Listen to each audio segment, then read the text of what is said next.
नागपुर हिंसा। औरंगजेब की कब्र हटाने की मांग के बाद भड़की हिंसा, शहर में कर्फ्यू लागू। महाराष्ट्र के नागपुर में 17 मार्च 2025 को उस समय हालात बेकाबू हो गए जब विश्व हिंदू परिषद (वीएचपी) द्वारा आयोजित एक प्रदर्शन के बाद हिंसा भड़क उठी। इस प्रदर्शन में औरंगजेब की कब्र को हटाने और उसकी जगह मराठा शासकों का स्मारक बनाने की मांग की गई थी।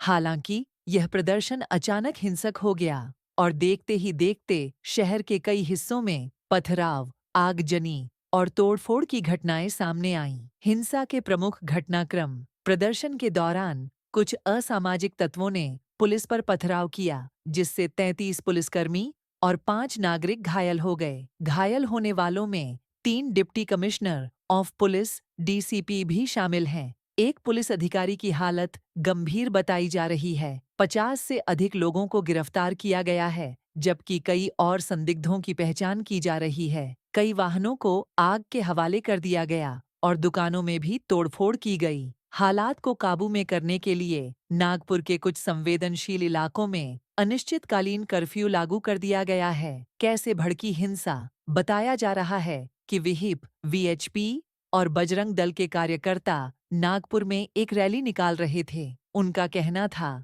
कि औरंगजेब की कब्र को हटाकर वहां छत्रपति शिवाजी महाराज या अन्य मराठा शासकों का स्मारक बनाया जाना चाहिए। हालांकि जब यह प्रदर्शन बढ़ा तो कुछ उपद्रवी भीड़ में शामिल हो गए और उन्होंने पुलिस पर पत्थरबाजी शुरू कर दी। पुलिस ने पहले प्रदर्शनकारियों को शांत कराने की कोशिश की, लेकिन जब हालात बिगड़ने लगे तो आंसू गैस और लाठीचार्ज का सहारा लिया गया। इसके बावजूद हिंसा थमने का नाम नहीं ले रही थी।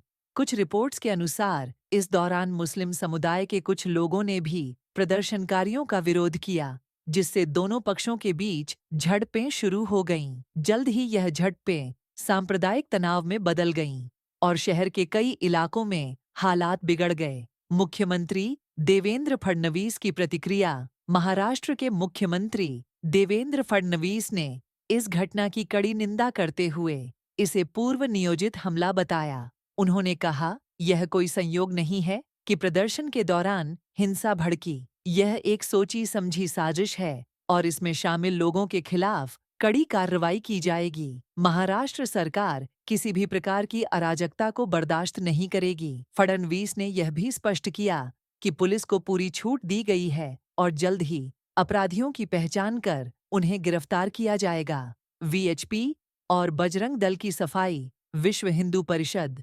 (वीएचपी) और बजरंग दल ने हिंसा में अपनी संलिप्तता से इनकार किया है।